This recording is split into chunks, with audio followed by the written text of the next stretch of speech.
Good morning, सुप्रभात दोस्तों। इजेनिथ education classes में आपका हार्दिक स्वागत है। मैं डॉक्टर करण आपके सामने बच्चों बायोलॉजी के लेक्चर्स रिप्रेजेंट कर रहा हूं और इसी सीरीज में आज हम एक मजेदार टॉपिक या इंटरेस्टिंग टॉपिक एनिमल फिजियोलॉजी उससे स्टार्ट करने वाले हैं। यानी कि ह्यूमन कार्यकी के अंदर या ह्यूमन फिजियोलॉजी के अंदर जो आपके चैप्टर्स कंसीडर किए गए हैं वहां से हम कंटिन्यू करेंगे।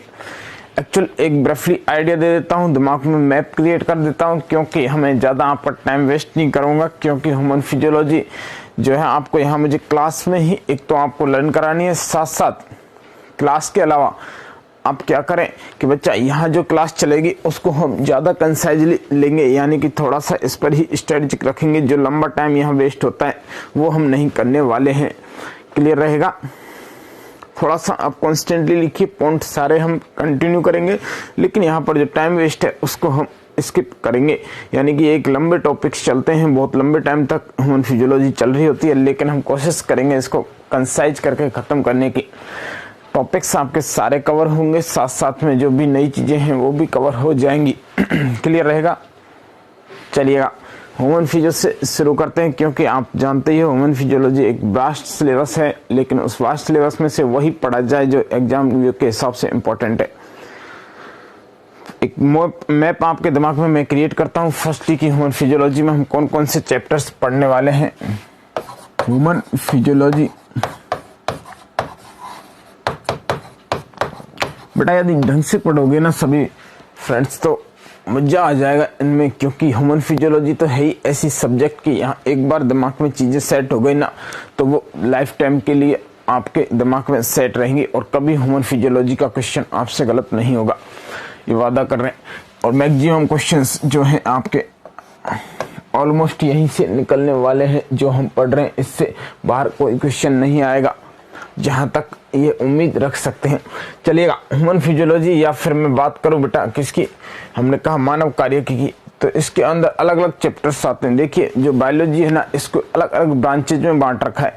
मैं वैसे तो नहीं ली आपकी कोई क्लास की सर, जो बाकी टीचर्स 2 क्लास तो ब्रांचेज की लेते हैं, यानी कि आइए बच्चों ब्रांचेज पढ़ते हैं, 2 क्लास तो ब्रांचेज में निकाल देते हैं। नहीं, हमें वो चीज़ नहीं करनी है, क्योंकि हम ब्रांचेज को हर चैप्टर के साथ वैसे ही पढ़ने वाले हैं। लेकिन फिर भी आपको लास्ट टाइम पर मैं क्या करूँगा बच्चों, वो जो है आपकी जो क्लासेज हैं ब्रांचेज वाली वो भी हम करवा देंगे लास्ट में। बिल्कुल क्लियर रहेगा आपको? चलिए ह्यूमन फिजियो में मैंने कहा कौन कौन से चैप्टर्स कंसीडर किए जाते हैं। तो सबसे पहले मैंने कहा अल्लाह इसके अंदर सिस्टम्स को कंसीडर किया जाता है। यानी कि पहला कौन सा सिस्टम है, रेस्पिरेटरी सिस्टम। एक्चुअल में आपको बता दें कि ये सिस्टम कैसे बने हैं, एक आइडिया दे देते हैं कि ये सिस्टम का फॉर्मेशन कैसे हुआ है। तो मैंने कहा लला ह्यूमन जो कोई भी शरीर है वो किससे मिलकर बना हुआ है, मैंने कहा सेल से मिलकर बना हुआ है। कोई भी जो ह्यूमन बॉडी है या फिर कोई भी एनिमल है, दुनिया में सभी सजीवों के अंदर क्या पाई जाती है, कोशिका पाई जाती है। कोशिका क्या है, उनकी संरचनात्मक एवं क्रियात्मक इकाई क्या होती है, कोशिका होती है। तो मैंने कहा ये छोटी छोटी कोशिकाएं आपस में जब मिलती हैं तो गुरुजी किसका निर्माण होता है, तो हमने कहा लला वहां पर टिश्यू का निर्माण होता है। यानी कि सर ऊतक बनते हैं। जब छोटी छोटी कोशिकाएं आपस में मिलती हैं तो ऊतक बनते हैं। लेकिन ऊतक कहते किसको हैं, तो मैंने कहा समान कोशिकाओं का समूह। अरे ऐसी कोशिकाएं जिनकी उत्पत्ति समान हो लेकिन उनके कार्य समान हो भी सकते हैं और नहीं भी हो सकते, ऊतक कहलाते हैं। किसने टर्म दी थी, नेमी आहे गुरु ने दी थी। वैसे तो क्या करेंगे, इसके लिए भी एक लेक्चर लेंगे कि साइंटिस्ट के नाम को आज ही निपटारा करते हैं। अरे अल्लाह क्यों करने हमको, साइंटिस्ट के नाम साथ साथ पढ़ते रहेंगे, याद होंगे जितने हो जाएंगे। एक साथ पढ़ने से कौन सा रेक्टिफिकेशन से याद हो जाएंगे, कंफ्यूजन ही कंफ्यूजन बढ़ेगा। नहीं, साइंटिस्ट के नाम जब चैप्टर में आए तभी आप उसे याद रख लें। चलिए मैंने कहा अगला कि टिश्यू आपस में मिलते हैं तो सब किसका फॉर्मेशन करते हैं, तो हमने कहा बहुत सारे टिश्यू आपस में मिलकर ऑर्गन बनाते हैं, यानी कि अंग का निर्माण करते हैं। किसका निर्माण करते हैं, अंग का निर्माण करते हैं। और ये अंग जब आपस में मिलते हैं तो हमने कहा ऑर्गन सिस्टम का निर्माण होता है। जब अंग आपस में मिलते हैं तो किसका निर्माण होगा, अल्लाह ऑर्गन सिस्टम का निर्माण होता है। और ये ऑर्गन सिस्टम आपस में मिलकर के बहुत सारे सिस्टम आपस में मिलते हैं और क्या बनाते हैं, एक कंप्लीट बॉडी का निर्माण करते हैं। किसी भी ऑर्गेनिज्म के अंदर यदि हम बात करें तो यही पैटर्न चलने वाला है। यानी कि कोशिका आपस में मिलती हैं, सब समान कोशिका जिनकी उत्पत्ति समान होती है वो क्या करती हैं, टिश्यू का निर्माण करती हैं। और ये टिश्यू मिलकर किसका निर्माण करेगा, ऑर्गन का निर्माण करेगा। ऑर्गन आपस में मिलेंगे क्या बनाएंगे बच्चा, सिस्टम बनाएंगे। क्लियर बात है। और सिस्टम आपस में मिलकर के बॉडी का फॉर्मेशन करते हैं। आपने देखा होगा अलग अलग टाइप के टिश्यू पाए जाते हैं, ये हम एनाटॉमी के अंदर कंसीडर करते हैं। देन उसके बाद हमने कहा ऑर्गन्स, जैसे मैंने कहा बच्चों एक रेस्पिरेटरी सिस्टम को लें तो इसमें अलग अलग ऑर्गन सम्मिलित हैं। यदि हम बात करें तो मैंने कहा बेटा इसमें नोज भी आती है। क्लियर। फिर हमने कहा नोज से आगे सर क्या आएगा, मैंने कहा बेटा फेरिंग्स आएगी, ट्रैकिया आएगी, ट्रैकिया से आगे लंग्स आएगी। ये अलग अलग ऑर्गन्स हैं, लेकिन जब ये ऑर्गन्स आपस में मिले तो कंप्लीट क्या बन गया, एक सिस्टम बन गया। कौन, रेस्पिरेटरी सिस्टम। इसी तरह जब हमने कहा ये सिस्टम आपस में मिलते हैं तो एक कंप्लीट बॉडी का निर्माण होता है। क्लियर है, आया आपको समझ में। तो मैंने कहा कौन कौन से सिस्टम सर हम पढ़ने वाले हैं, तो मैंने कहा सर्कुलेटरी सिस्टम और रेस्पिरेटरी सिस्टम हम पढ़ने वाले हैं। दोनों का काम क्या है बेटा, गैसों का आदान प्रदान है ना। समझेंगे, अरे सर सर्कुलेशन का काम कौन सा, गैसों का आदान प्रदान है। मैंने कहा एक क्या करता है एनवायरमेंट से लंग्स तक लाता है, एक बेटा लंग्स से क्या करता है हर एक सेल तक ले जाता है। दोनों का फंक्शन लगभग बराबर है, इसलिए इन दोनों को साथ पढ़ा जाता है। चलिएगा आगे देखिएगा, ऐसा जरूरी नहीं है कि साथ ही पढ़े है ना, वो अपनी सुविधा के हिसाब से, क्योंकि अपने समझने का लेवल यदि वैसा ही रहे जैसे हमें पैटर्न में पढ़ा रहा हूं तो आप देखिएगा आप जो है इसकी अच्छी अंडरस्टैंडिंग डेवलप कर लोगे।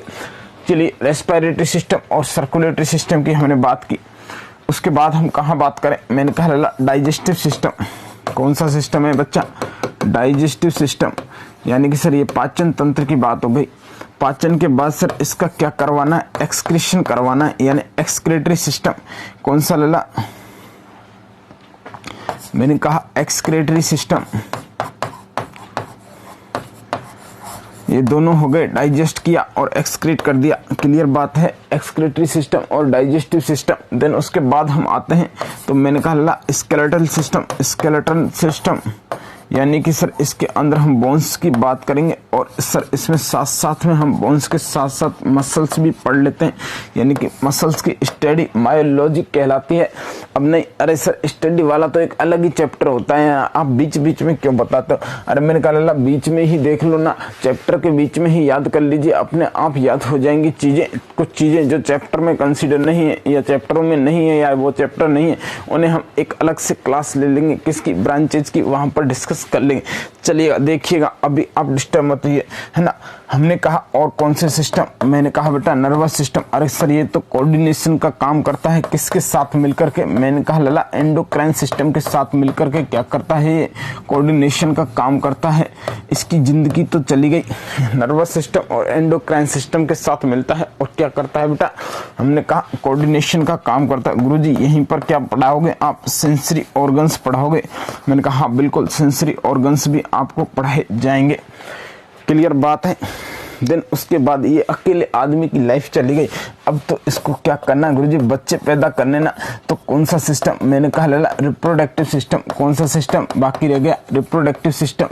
आया आपको समझ में, ये आपके एक आउटलाइन है। अरे अरे गुरुजी एक और सिस्टम छोड़ गए आप, मैंने कहा लला वो है इंटीग्यूमेंट्री सिस्टम, लेकिन उससे कम क्वेश्चन पूछे जाते हैं, इसलिए हमने उसे क्या किया, कंसीडर नहीं किया। इंटीग्यूमेंट्री सिस्टम, लेकिन उसको हमने इसलिए कंसीडर नहीं किया क्योंकि वो इतना इंपॉर्टेंट नहीं है, वेटेज नहीं रखता क्वेश्चंस के बेस पर। क्लियर है, देखिएगा हमने फर्स्टली बात की इंटीग्यूमेंट्री सिस्टम, दूसरा है रेस्पिरेटरी सिस्टम, तीसरा सर्कुलेटरी सिस्टम, चौथा डाइजेस्टिव सिस्टम, पांचवा एक्सक्रेटरी सिस्टम, छठवां skeletal system, nervous and endocrine system और बेटा रिप्रोडक्टिव सिस्टम। 9 सिस्टम है और 9 सिस्टम से 9 चैप्टर, यानी कि बेटा एक अच्छा पोर्शन कवरेज करने वाला है। 9 सिस्टम है, 9 चैप्टर है, अच्छा पोर्शन कवरेज करने वाला है। मैं आपको कोशिश करूंगा कि 1 या 2 3 या लेक्चर में 2 या 3 लेक्चर में आपके सामने सिस्टम को निकाल के रख दें, यानी कि आपको सिस्टम के बारे में एक अच्छा नॉलेज दे दें। बच्चा क्या करेंगे, जैसे ही हम टॉपिक चालू करेंगे ना तो हमारा पूरा गोल टॉपिक पर रहेगा, है ना। डेविएट नहीं होने का है, इंटरेस्ट और मजा आपको क्या होगा क्लास के बाद लेने का है ना। बिल्कुल कॉपी पेन कलम हटा लीजिए और दिमाग को फुल एक्टिवेट रखिए ना। क्लियर, इधर उधर डिस्टर्ब होने की जरूरत नहीं है, आप साथ साथ पढ़िएगा, आपको रेस्पिरेटरी सिस्टम या जो भी सिस्टम है आपके ध्यान में आ जाएगा और यहीं पर लर्न कराने की जिम्मेदारी है, लेकिन 1 घंटे वेल फोकस्ड आप बने रहोगे। क्लियर, 9 चैप्टर हम पढ़ने वाले हैं। 9 चैप्टरों से 9 क्वेश्चन नहीं आएंगे, इनसे तो ज्यादा क्वेश्चन आने वाले हैं, यानी कि सर 15 से 20 क्वेश्चन आपके एनिमल फिजियोलॉजी से मिलते हैं बच्चा। यदि नहीं भी मिलते तो उनसे रिलेटेड क्वेश्चन मिल जाते हैं, यानी कि कहीं ना कहीं वो क्वेश्चन एक दूसरे को क्या कर रहे होते हैं बेटा, मिक्स कर रहे होते हैं, इसलिए अच्छे से समझिएगा। चलिए आज हम पहला जो हमारा चालू करेंगे वो करेंगे रेस्पिरेटरी सिस्टम से। कहां से लला? रेस्पिरेटरी सिस्टम से।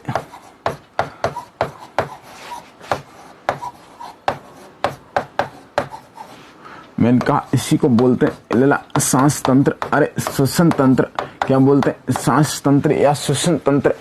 एक चीज मैं आपसे सिंपल सी एक टास्क देता हूं आपको बच्चा, रेस्पिरेशन में और ब्रीदिंग में डिफरेंस आप खुद सोचिएगा कि क्या डिफरेंस होता है रेस्पिरेशन में और क्या डिफरेंस होता है ब्रीदिंग में। अरे सांसें आपकी कैसी हैं, सांसों से सांस मिलाने वाली बातें कैसी हैं, यानी कि क्या होगा बेटा। हमने कहा ना, आप देखते हो ना एक ऐड आता है कि सांसें भी आपकी महकने लगेंगी क्लोजअप के लिए, है ना, तो वो वाली सांसें होती हैं। और रेस्पिरेशन क्या चीज है, इन दोनों में आप डिफरेंस सोचिएगा। जब आप क्लास होगी लास्ट तक मैं आपको ये इन्फॉर्मेशन डिलीवर कर दूंगा।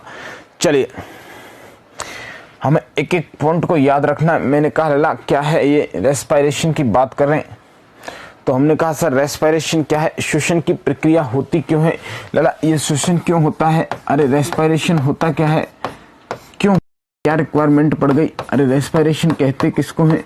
तो मैंने कहा लला मुझे एनर्जी निकालनी है, क्या करना है, ऊर्जा का विमुक्तिकरण हेतु। श्वसन की प्रक्रिया किसके लिए है, ऊर्जा के विमुक्तिकरण हेतु। अरे श्वसन की प्रक्रिया हो क्यों रही है लला, मैंने कहा ऊर्जा के विमुक्तिकरण हेतु, यानी कि सर ये क्या करना चाहता है, ऊर्जा का रिलीज करना चाहता है, एनर्जी रिलीज करना चाहता है। अरे कहां से एनर्जी रिलीज करेगा, तो मैंने कहा ये कार्बनिक पदार्थों का क्या करेगा, बर्निंग करेगा, यानी कि बेटा कार्बनिक पदार्थों का क्या करेगा बेटा, ऑक्सीडेशन करेगा। अरे किसके द्वारा, मैंने कहा ये श्वसन की प्रक्रिया ऊर्जा का विमुक्तिकरण करना चाहती है सर, किसके द्वारा, तो मैंने कहा कार्बनिक पदार्थों का,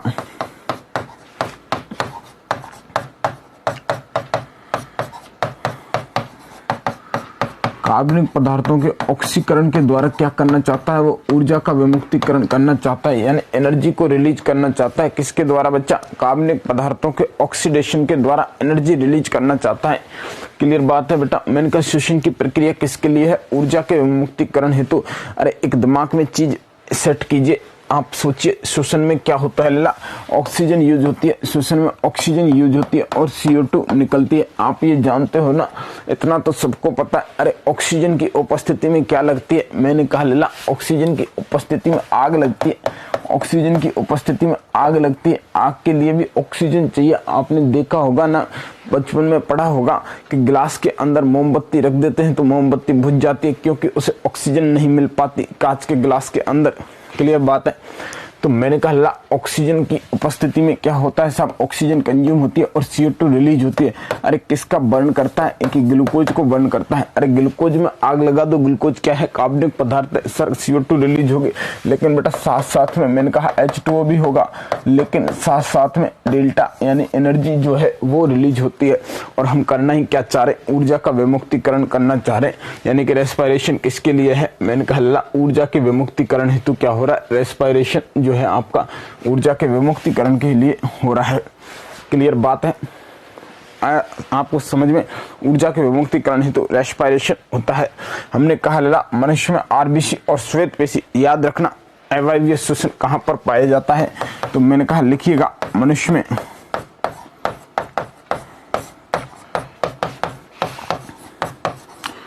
RBC व श्वेत पेशी में, एक एक पॉइंट को याद रखिएगा। मनुष्य में RBC व श्वेत पेशी में कौन सा श्वसन लला, अवायवीय श्वसन होता है। मनुष्य की RBC में व श्वेत पेशी में कौन सा श्वसन, एनाएरोबिक रेस्पिरेशन होता है। अरे गुरुजी आपने तो बताया नहीं, श्वसन 2 प्रकार का होता है, एरोबिक और एनाएरोबिक। मर गुरुजी तो बताते थे, अरे वो नहीं बताएंगे, क्योंकि इतना सा आपको पता ही है कि श्वसन कैसा होता है, श्वसन कैसा होता है, एनाएरोबिक होता है या फिर एरोबिक होता है, ये सब आपको मालूम है। हम क्या करेंगे, जो टॉपिक है वहीं से चालू रखेंगे इसको, यानी कि नई नई चीजें इसके बारे में जान लेते हैं। अब ऐसा नहीं, मैं आपको बताऊंगा कि सांसों का अंदर छोड़ना और सांसों का बाहर छोड़ना बाह्य श्वसन कहलाता है। क्लियर बात लला आ रहा है। चलिए आपको आ रहा है समझ में? बस समझ आना चाहिए। अभी हम चालू करने वाले हैं चैप्टर को अच्छे से। हमने कहा ये क्या हो गया श्वसन। जनरली मैंने कहा बेटा ऊर्जा के विमुक्तिकरण हेतु श्वसन होता है और कार्बनिक पदार्थों का ऑक्सीकरण होता है। ऑक्सीकरण का मतलब बेटा ग्लूकोज मॉलिक्यूल ऑक्सीजन के साथ संगठित होकर या विघटित होकर क्या देता है बेटा, हमें एनर्जी जो है वो प्रोड्यूस करता है। क्लियर बात? मनुष्य में कहां कहां पर? आरबीसी में और श्वेत पेशी यानी व्हाइट मसल्स में क्या होगा बेटा, अवायवीय श्वसन होगा। एक और पॉइंट याद रखिएगा, कीटों के अंदर परिसंचरित तरल, कीटों में कौन सा तरल बेटा, परिसंचरित तरल। कीटों के अंदर, अरे सर मनुष्य के अंदर जो परिसंचरित तरल है वो गैसों का परिवहन करता है। मैंने कहा बिल्कुल गैसों का परिवहन करता है, लेकिन कीटों के अंदर परिसंचरित तरल, कीटों के अंदर परिसंचरित तरल गैसों के परिवहन में सहायक नहीं होता। अरे लला, कीटों के अंदर जो परिसंचरित तरल है वो गैसों के परिवहन में सहायक नहीं होता है। कीटों के अंदर जो परिसंचरित तरल है वो गैसों के परिवहन में सहायक नहीं होता। कीटों के अंदर लला जो परिसंचरित तरल है या फिर सर्कुलेटरी जो फ्लूइड है वो गैसियस एक्सचेंज में सहायक नहीं होता है। याद रखिएगा, एक पॉइंट हमारा इंपॉर्टेंट है। मैंने कहा लला पक्षियों में सहायक वायु कोश और मछलियों में प्रतिधारा विनिमय। पक्षियों में लला कौन सा पॉइंट है लला, याद रखिएगा। एक एक पॉइंट अभी मैं कुछ आपको नहीं बता रहा, बस इंपॉर्टेंट पॉइंट बता रहा हूँ जो ट्रू फॉल्स में पूछ लिए जाते हैं। पक्षियों में सहायक वायुकोश,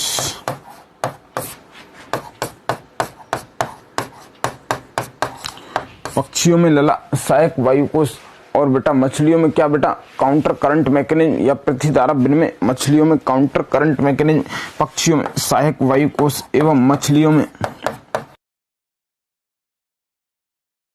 मछलियों में काउंटर करंट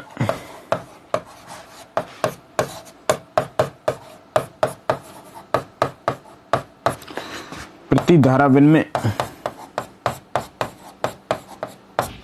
श्वसनीय दक्षता को बढ़ा देता है। श्वसनीय दक्षता को बढ़ाता है। आपको समझ आया बेटा? मैंने कहा बेटा पक्षियों के अंदर सहायक वायुकोश और मछलियों में जो प्रतिधारा विनिमय है ये श्वसनीय दक्षता को बढ़ा देते हैं, जबकि मनुष्य के अंदर अवशेषी वायु श्वसनीय दक्षता को घटाती है। मैंने कहा लला मनुष्य में अवशेषी वायु श्वसनीय दक्षता को घटाती है।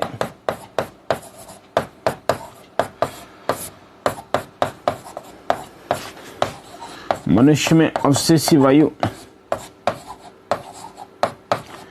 श्वसनीय दक्षता को घटाती है।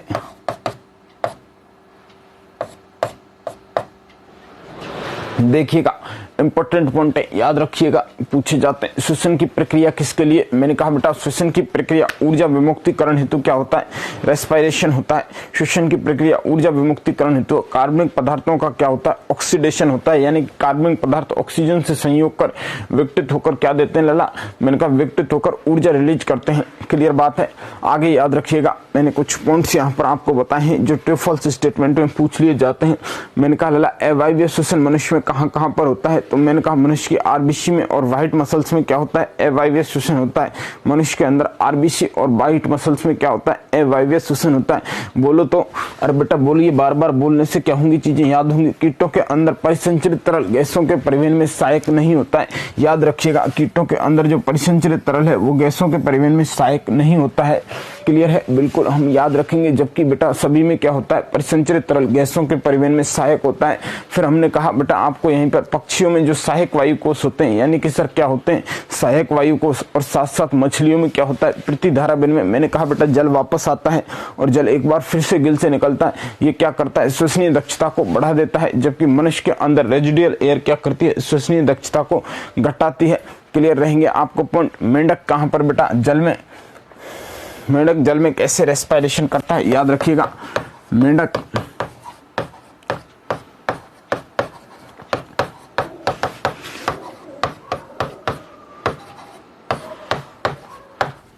जल में केवल त्वचा से, अरे मेंढक जल के अंदर बेटा केवल स्किन से क्या करेगा, रेस्पिरेशन करेगा। तथा स्थल पर कैसे बेटा, स्थल पर मैंने कहा फेफड़े, स्थल पर किससे करेगा बेटा। यदि हमने कहा मेंढक कैसा है, एम्फीबियंस है, यानी कि सर स्थल पर फेफड़े से भी करता है, अरे त्वचा से भी करता है,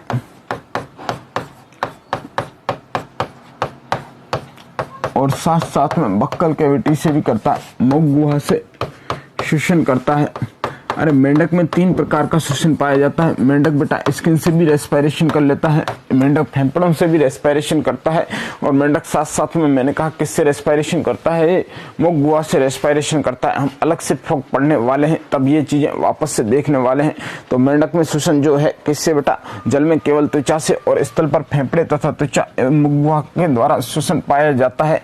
अरे एक बात बताइएगा मुझे, शीत निष्क्रियता में चला गया, शीत निष्क्रियता में मेंढक चला गया है,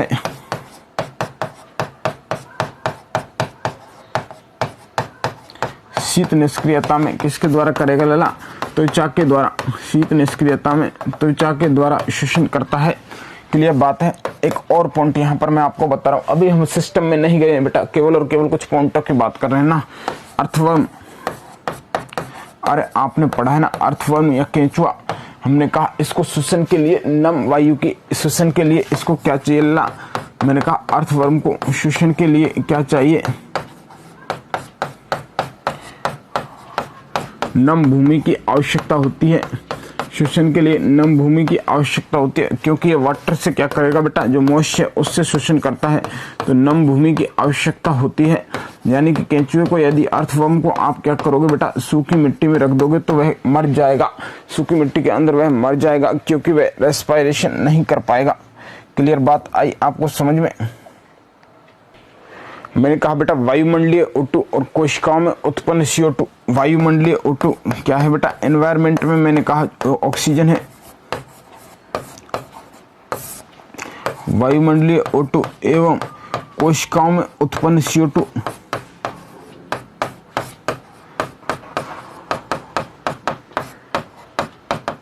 वायुमंडलीय O2 एवं कोशिकाओं में उत्पन्न CO2 के गैसीय आदान प्रदान को, वायुमंडलीय O2 एवं कोशिकाओं में उत्पन्न CO2 के गैसीय आदान प्रदान को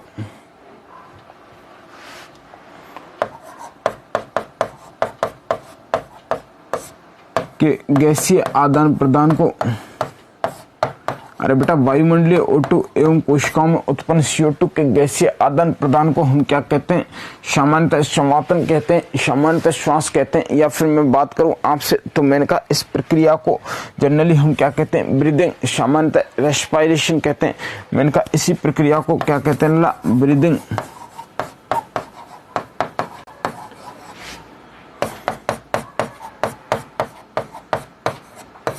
सामान्यतः रेस्पिरेशन कहते हैं।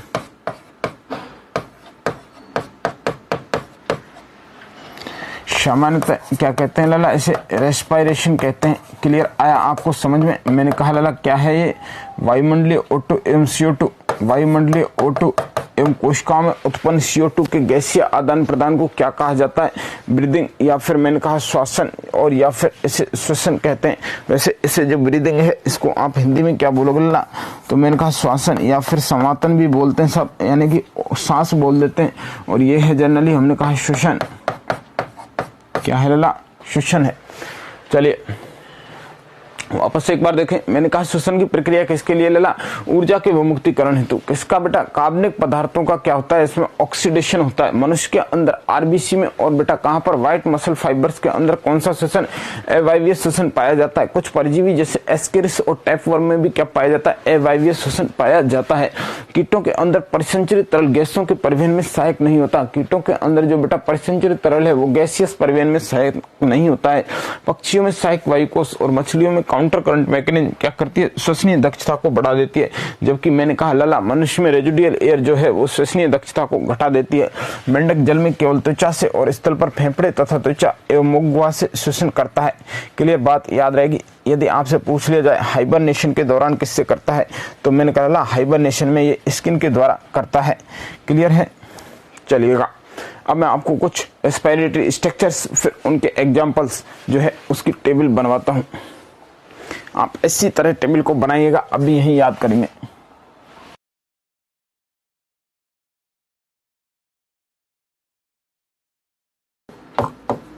इधर रेस्पिरेटरी स्ट्रक्चर्स,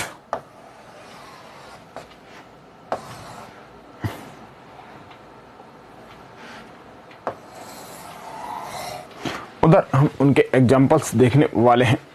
चलिएगा, पहला मैंने निकाला जनरल बॉडी सरफेस।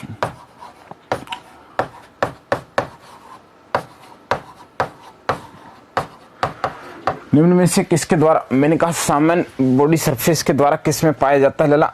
हमने कहा कौन कौन से होते हैं साहब, प्रोटोजोआ, पोरिफेरा, सीलेंटेटा, टीनोफेरा, फ्लैटवर्म और राउंडवर्म। कौन से लला, मैंने कहा बेटा लिखिएगा, प्रोटोजोआ के अंदर किसके द्वारा, जनरल बॉडी सरफेस के द्वारा protozoa, Porifera, Coelenterata, Ctenophora,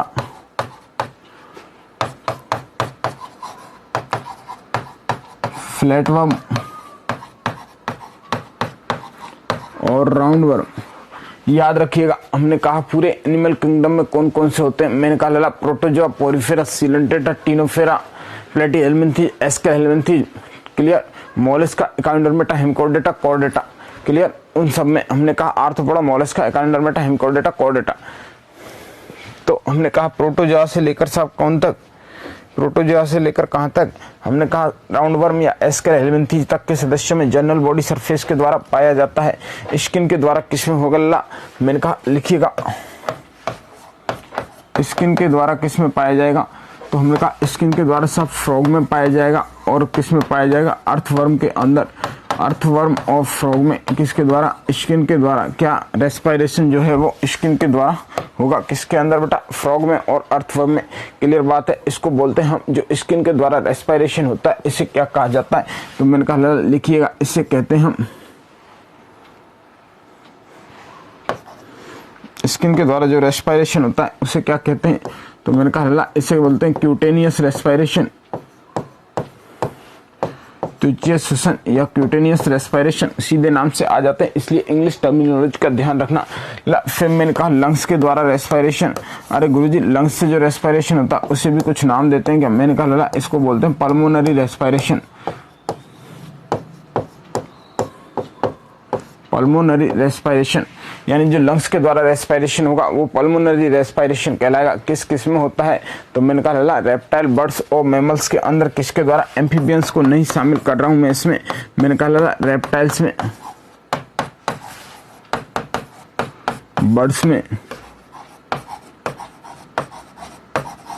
mammals में, और आपके इस फ्रॉग में, अरे फ्रॉग में भी तो होता है ना, स्थल पर जो रेस्पिरेशन होता है वो लंग्स के द्वारा, फ्रॉग जो स्थल पर रेस्पिरेशन कोज करता है वो लंग्स के द्वारा करता है, कौन, फ्रॉग, बिल्कुल।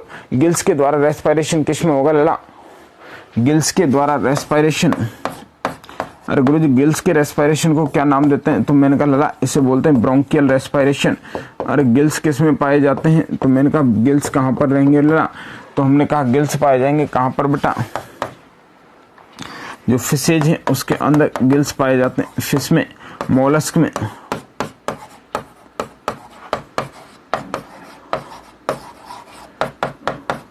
एक्वेटिक आर्थ्रोपोड्स, टैडपोल,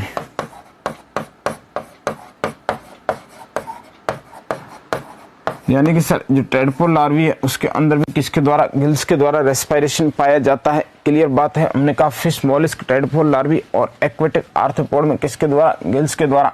क्लियर बेटा, याद रखिएगा, एक एक्वेटिक आर्थ्रोपोड का एग्जांपल एनसीईआरटी ने दे रखा है इसलिए इसे याद रखें, प्रोन के द्वारा, प्रोन में किसके द्वारा रेस्पिरेशन, तो मैंने कहा गिल्स के द्वारा रेस्पिरेशन, किसमें बेटा, प्रोन में। अगला मैंने कहा ट्रैकियल ट्यूब्स, ट्रैकियल ट्यूब्स के द्वारा रेस्पिरेशन किसमें पाया जाएगा, तो मैंने कहा इंसेक्टा के अंदर जो है वो ट्रैकियल ट्यूब्स के द्वारा रेस्पिरेशन पाया जाता है। किसमें, इंसेक्ट में जो है वो ट्रैकियल ट्यूब्स के द्वारा रेस्पिरेशन पाया जाएगा। बुक लंग्स और बुक गिल्स भी पूछे जाते हैं।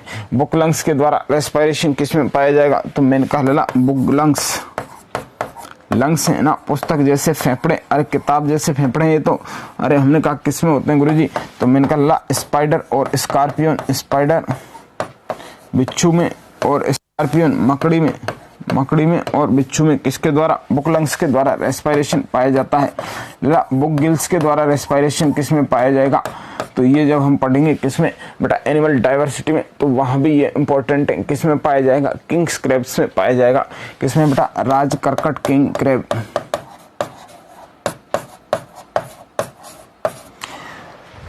चलिएगा लास्ट लिखिएगा, किसके द्वारा रेस्पिरेशन। मैंने कहा सर बुक लंग्स हो गए, बुक गिल्स हो गए, अब कौन सा रहेगा। अरे बेटा एक और बताया था आपको, जो फ्रॉग है ना, ये कमीना बक्कल कैविटी के द्वारा रेस्पिरेशन भी करता है। अरे ये मुख गुहा के द्वारा भी रेस्पिरेशन कॉज करता है। कौन है लला ये, मैंने कहा लला ये है फ्रॉग। चलेगा, याद कीजिएगा टेबल को। जनरल बॉडी सरफेस के द्वारा रेस्पिरेशन किसमें बेटा, प्रोटोजोआ से लेकर एस्केल हेलमिन्थी तक के सदस्यों में किसके द्वारा बेटा, जनरल बॉडी सरफेस के द्वारा पाया जाता है। प्रोटोजोआ, पॉलीफेरा, सीलेंटेटा, टिनोफेरा, प्लेटीहेलमिन्थीज और एस्केल हेलमिन्थीज किसके द्वारा रेस्पिरेशन, जनरल बॉडी सरफेस के द्वारा रेस्पिरेशन करते हैं। फिर हम देखेंगे एनिमल डाइवर्सिटी पढ़ेंगे तब कि यहाँ पर सब बॉडी सरफेस जो सिस्टम है वो आए नहीं थे इनमें। देन स्किन के द्वारा रेस्पिरेशन, मैंने कहा क्या बोलते हैं, क्यूटेनियस रेस्पिरेशन। स्किन के द्वारा जो रेस्पिरेशन होता है उसे क्या बोलते हैं, क्यूटेनियस रेस्पिरेशन।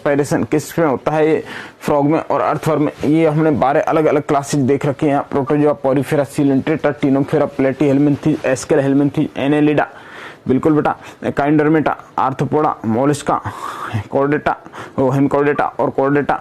अलग अलग क्लासेस देखते हैं। जब हम यहाँ इस चैप्टर की बात करेंगे तब इसे बढ़िया से पढ़ने वाले हैं।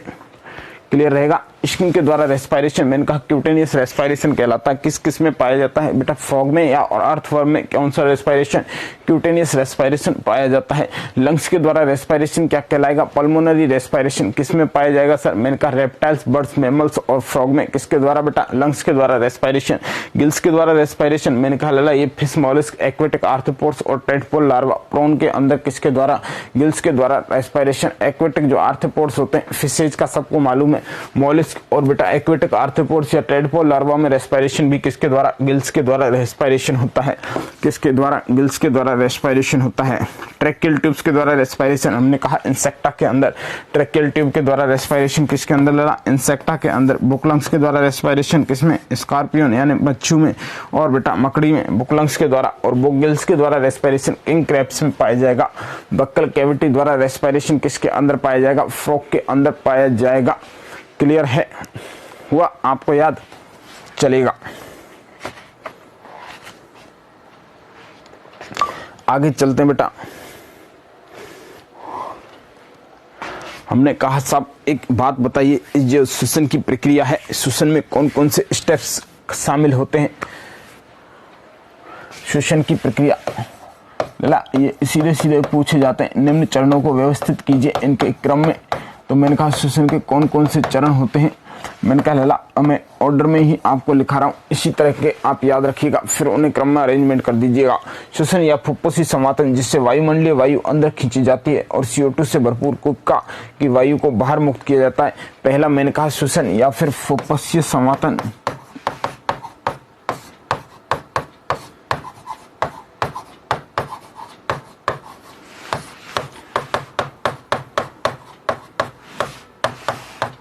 जिसमें बेटा क्या करते हैं हम, मैंने कहा जिसमें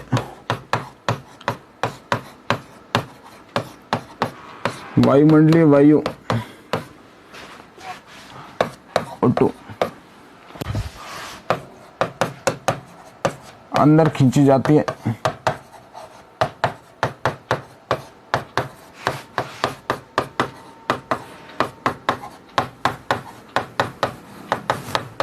वे कोशिकाओं की वायु CO2 ये क्या है लला, बाहर मुक्त कर दी जाती है। हमने कहा श्वसन में क्या होगा, या फुफ्फुसीय संवातन में वायुमंडलीय वायु O2 अंदर खींची जाती है एवं कुबकाओं की वायु CO2 क्या है बेटा, बाहर मुक्त कर दी जाती है। क्लियर बात। कुबका की झिल्ली के आर पार O2 और CO2 का मिश्रण होता है। देन उसके बाद मैंने कहा दूसरा प्रोसेस क्या आता है लला, तो मैंने कहा कुबका की झिल्ली के बाहर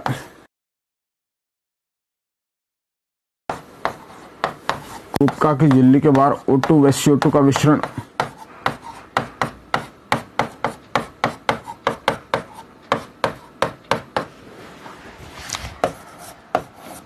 कुबका की झिल्ली जो मेम्ब्रेन्स पाई जा रही है एल्विलाई की, उससे बाहर क्या होगा, O2 और CO2 का बेटा डिफ्यूजन होता है। देन उसके बाद मैंने कहा जो ब्लड है वो गैसों का परिवहन करता है, जो रुधिर है वो क्या करता है बेटा,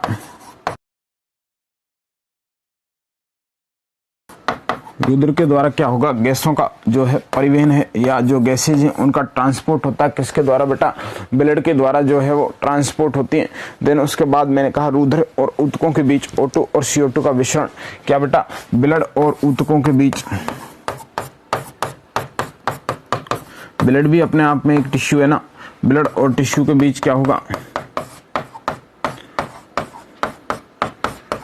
O2 व CO2 का मिश्रण, O2 व CO2 का क्या होगा बेटा, डिफ्यूजन होगा। और लास्ट स्टेप्स क्या आएगा आपका, मैंने कहा बेटा क्या होगा, कोशिकाओं द्वारा O2 का उपयोग और उसके फलस्वरूप CO2 उत्पन्न होना। किसके लिए बेटा, अपचय रिएक्शंस के लिए। मैंने कहा सेल द्वारा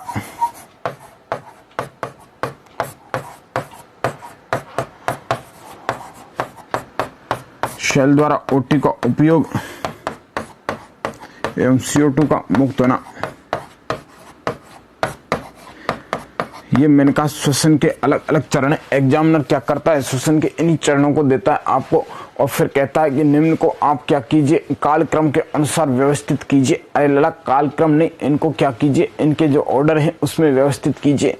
जैसे हिस्ट्री में आते हैं कालक्रम के, इसी तरह मैंने कहा पहले श्वसनीय या फुफ्फुसीय समातन होगा, देन उसके बाद कुबका की झिल्ली के बाहर क्या होगा बेटा, O2 और CO2। अरे पहले तो हम सांस लेके लंग्स तक तो पहुंचाएंगे और लंग्स में पहुंच गए यानी कि एल्वेलाई के अंदर जब हमारे पास ऑक्सीजन आ गई है। अरे एक बात मैंने यहाँ देखिएगा, आप वायुमंडलीय वायु अंदर खींची जाती है, कुबकाओं की वायु बाहर निकाली जाती है। अरे यहाँ ऐसा कोई फिल्टर नहीं लगा हुआ कि छान के ऑक्सीजन ही लेता है, केवल CO2 को नहीं लेता। अरे वो वायु को लेता है और वायु में सारी गैसेज होती हैं, यानी कि वो हम इनटेक करते हैं। लेकिन सर क्या करता है वो कि वायुमंडल में जो गैसेज हैं उन सबको इनटेक तो करता है, लेकिन जो हीमोग्लोबिन की एफिनिटी है वो किसके लिए, ऑक्सीजन के लिए होती है वहां पर। यानी कि सर ऑक्सीजन जो है इस एनवायरमेंट वाले में पार्शियल प्रेशर से जाती है, वो हम आगे समझने वाले हैं। हमने कहा कुबका की झिल्ली के बाहर O2 और CO2 का। अब सर कुबका के पास पहुंच तो गई O2 CO2, लेकिन उसे हमें कुबका की झिल्ली के बाहर भी निकालना है। यानी कि बाहर कौन है सर, बाहर इंतजार कर रहा है ब्लड उसका, और ब्लड द्वारा गैसों का क्या होगा बेटा, ट्रांसपोर्ट होगा। गैसों को ब्लड कहाँ ले जाएगा, मैंने कहा अलग अलग टिश्यूज के पास ले जाएगा, जहां पर क्या करेगा, डिफ्यूजन करेगा। यानी कि सर हायर कंसंट्रेशन से लोअर कंसंट्रेशन अपने आप चीजें चली जाएंगी। देन उसके बाद बेटा वहां पर यदि ये चीजें पहुंच गई है तो उस O2 का यूज होगा और बेटा क्या होगी, फाइनली CO2 जो है वो रिलीज कर दी जाएगी। आया आपको समझ में, क्लियर है? चलिएगा अब हम बात करते हैं रेस्पिरेशन की। हमने कहा बेटा श्वसन, फिर और बताएं कि आपको, मैंने कहा श्वसन दो प्रकार का होता है, वायवीय श्वसन और अवायवीय श्वसन। श्वसन की वह प्रक्रिया जिसके लिए ऑक्सीजन की आवश्यकता होती है, श्वसन की वह प्रक्रिया जिसमें ऑक्सीजन की आवश्यकता होती है, वह वायवीय श्वसन कहलाता है। नॉर्मल आपको मैं ये रिपीट करके बोल के बता देता हूँ, आपको नहीं लिखाएंगे इसमें। और इससे जो बनी ऊर्जा है वो मैंने कहा ग्लूकोज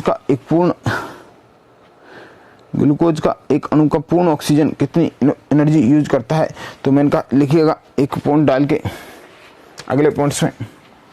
चलिए थोड़ा थोड़ा बता देते हैं। आजकल क्या है, ऐसे डाटा भी पूछ लेते हैं कभी कभी। श्वसन मैंने कहा ये दो प्रकार का है, वायवीय श्वसन है और बेटा अवायवीय श्वसन है।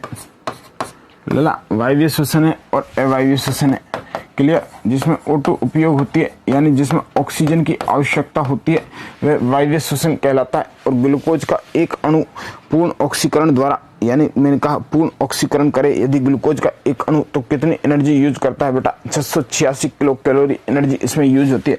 मैंने कहा लला C6H12O6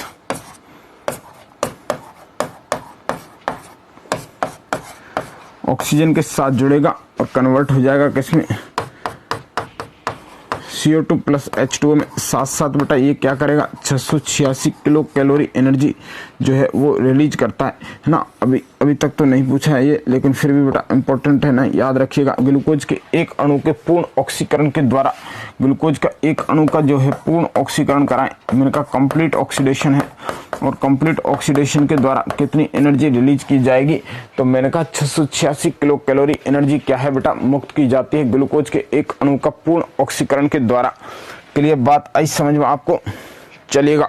देन उसके बाद मैंने कहा बेटा अवायवीय श्वसन, मैंने कहा अवायवीय श्वसन में ऑक्सीजन की जरूरत नहीं होती साहब। ग्लूकोज का एक अणु जनरली मैंने कहा कितनी एनर्जी यूज करेगा, तो फिर इसमें तो मैंने कहा लला इसके अंदर जो एनर्जी होगी वो होगी 57, कितनी होगी लला 57 होगी। कितनी एनर्जी होगी इसके अंदर, तो हमने कहा इसके अंदर साहब एनर्जी ज़्यादा यूज नहीं होती, जो ज़्यादा एनर्जी है वो प्रोडक्शन नहीं होता है। एक मिनट आप देखिएगा, मैं आपको कंटिन्यू करता हूँ उसी चीज़ को। चलिए अवायवीय श्वसन, मैंने कहा इसमें साहब ऑक्सीजन की आवश्यकता नहीं होगी। क्या होगा, मैंने कहा साहब ये ग्लूकोज बिना ऑक्सीजन के किस में टूटता है, तो मैंने कहा C2H5OH साहब ये अल्कोहल बनाता है। अल्कोहल तो नहीं पूछेगा आपसे, लेकिन हमने कहा लला अल्कोहल तो बना रहा है, एनर्जी कितनी यूज करेगा, तो मैंने कहा 57 किलो कैलोरी जो एनर्जी है वो ये रिलीज करता है। कौन, ग्लूकोज का अवायवीय श्वसन या अपूर्ण ऑक्सीकरण के द्वारा कितनी एनर्जी बेटा 57 किलो कैलोरी एनर्जी यूज की जाती है। क्लियर बात है। अब देखिए जो हमने कहा रेस्पिरेशन की यदि हम बात करें उच्च जीवों में, तो रेस्पिरेशन के ना 2 स्टेप होते हैं बेटा।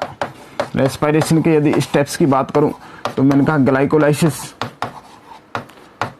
उच्च जीवों में, यदि उच्च जीवों में मैं बात करूं ग्लाइकोलाइसिस, ग्लाइको यानी ग्लूकोज का क्या करना बेटा, लाइसिस यानी तोड़ना, ग्लूकोज को तोड़ना क्या कहलाएगा, ग्लाइकोलाइसिस कहलाएगा। ईएमपी पाथवे से आप इसे समझ सकते हो। ईएमपी अलग अलग साइंटिस्ट थे, वायवीय और अवायवीय दोनों ही श्वसन में एक जैसा होता है, क्योंकि अवायवीय ऑक्सीजन की इसके लिए जरूरत नहीं होती।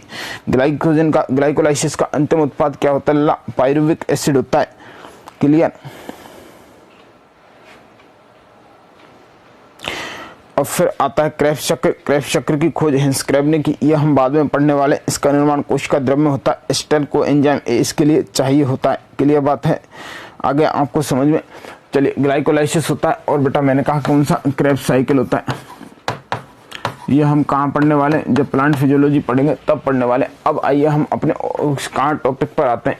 2 चीजें हमने देखी, वायवीय श्वसन में इतनी एनर्जी और अवायवीय श्वसन में इतनी एनर्जी मुक्त होती है। क्लियर।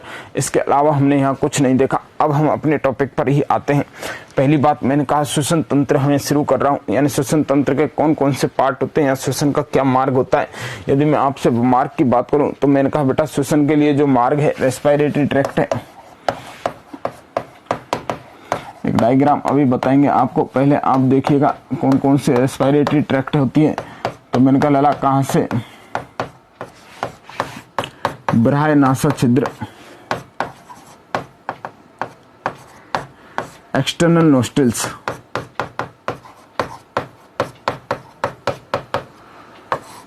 पहले ऑक्सीजन कहाँ आएगी हमारे, मैंने कहा बाह्यनासा छिद्र में। अरे सर जो बाह्यनासा छिद्र या एक्सटर्नल नोस्ट्रिल्स होते हैं इनमें ऑक्सीजन आती है। देन उसके बाद कहाँ जाएगी ला, मैंने कहा ये जाएगी हमारे वेस्टिबुले में। बाह्यनासा छिद्र से कहाँ जाएगी ला, वेस्टिबुले के अंदर ऑक्सीजन जाती है। बाह्यनासा छिद्र से कहाँ जाएगी, वेस्टिबुले के अंदर। वेस्टिबुले क्या है सर, मैंने कहा एक प्रकार का स्पेस है, किसके बीच में बेटा, इंटरनल नोस्ट्रिल्स और बाह्यनासा छिद्र के बीच में एक स्पेस है जो वेस्टिबुले कहलाता है। मैंने कहा ऑक्सीजन कहाँ पहुंच गई, अब वेस्टिबुले के पास पहुंच गई। वेस्टिबुले से कहाँ जाएगी लला, तो मैंने कहा नेजल चैम्बर्स में जाएगी। कहाँ जाएगी गुरुजी, हमने कहा लला नेजल चैम्बर्स के अंदर जाएगी।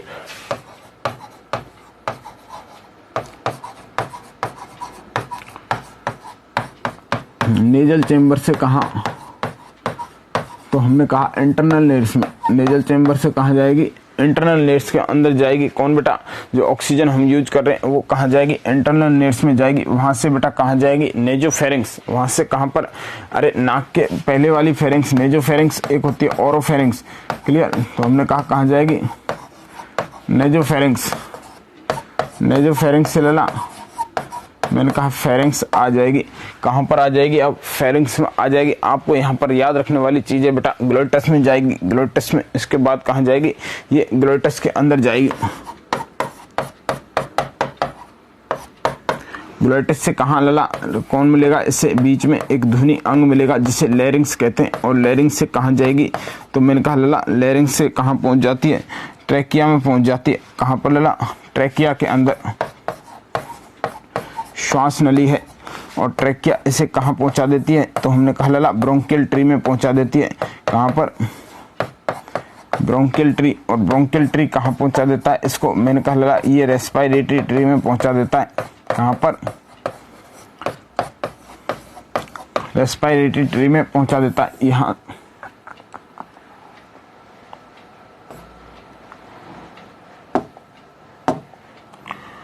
फेरिंग्स, फेरिंग्स से कहाँ लला,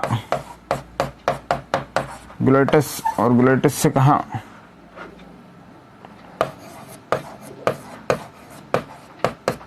लैरिंग्स।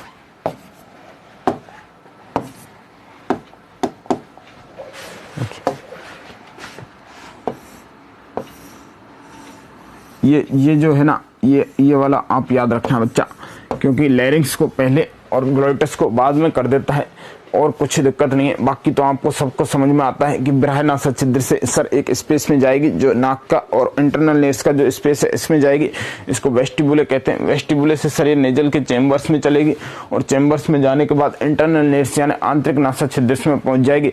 आंतरिक नासा छिद्र कहाँ, यहाँ खुलते हैं, हमने कहा कहाँ पर, फेरिंग्स में। बेटा फेरिंग्स में हमने कहा 7 ओपनिंग होती है। देखिएगा, समझिएगा, फेरिंग्स जनरली क्या है, तो मैंने कहा फेरिंग्स एक स्पेस है। फेरिंग्स जनरली एक स्पेस है बेटा, फेरिंग्स एक स्पेस है और कुछ नहीं है। फेरिंग्स गले में एक स्पेस है जिसमें कितनी ओपनिंग, मैंने कहा बेटा यहाँ पर 7 ओपनिंग होती है। कितनी ओपनिंग, 7 ओपनिंग। अरे कौन कौन सी होती हैं, तो मैंने कहा नीचे देखिएगा 2 ओपनिंग निकलती हैं। एक तो है सर ईसोफेगस की, और एक है सर हमारे सांस नली की यानी कि ट्रैकिया की ओपनिंग। देन उसके बाद मैंने कहा सर यहीं पर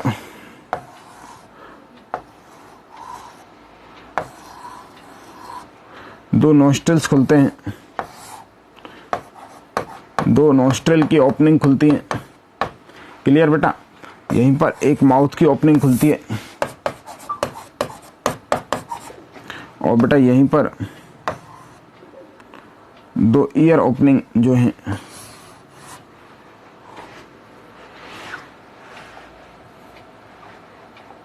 दो ईयर ओपनिंग जो है किसकी बेटा, ईयर में, यूस्टेचियन ट्यूब की।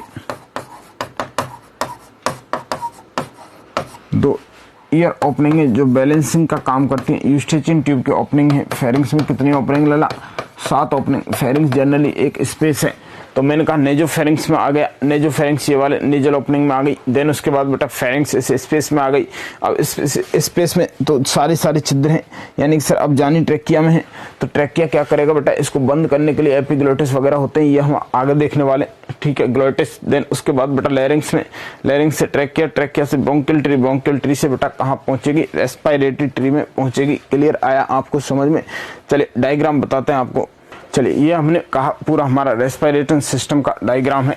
मैंने कहा लला यहाँ पर हमारे क्या है, ये नोस्ट्रिल्स है बेटा, क्या है, नोस्ट्रिल्स है। पहली बात हमने कहा ये हमारे पास नोस्ट्रिल्स है, और नोस्ट्रिल से आगे बेटा एक कैविटी बनी हुई है। देखिएगा ये नोस्ट्रिल से आगे ये एक कैविटी बनी हुई है। इस कैविटी को इन्होंने नाम दे दिया क्या, नेजल कैविटी, यानी कि सर नेजल कैविटी में जाएगी। देन उसके बाद बेटा यहीं पर एक साइनस होता है जिससे बोलते हैं पैरानेजल साइनस, यानी पैरानेजल साइनस।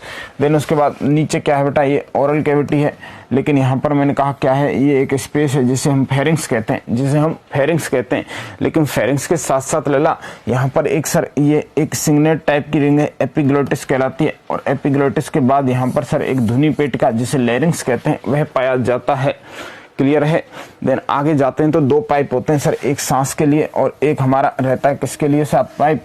मैंने कहा लला एक सांस के लिए, एक भोजन के लिए। तो मैंने कहा ये है हमारे पास ट्रैकिया साहब, ये हमारे पास ट्रैकिया। ये हो गया लला अपर रेस्पिरेटरी ट्रैक्ट। ऊपर वाले रेस्पिरेटरी ट्रैक्ट में कौन कौन से ऑर्गन आए, ट्रैकिया से नीचे वाला लोअर रेस्पिरेटरी ट्रैक्ट कहलाएगा।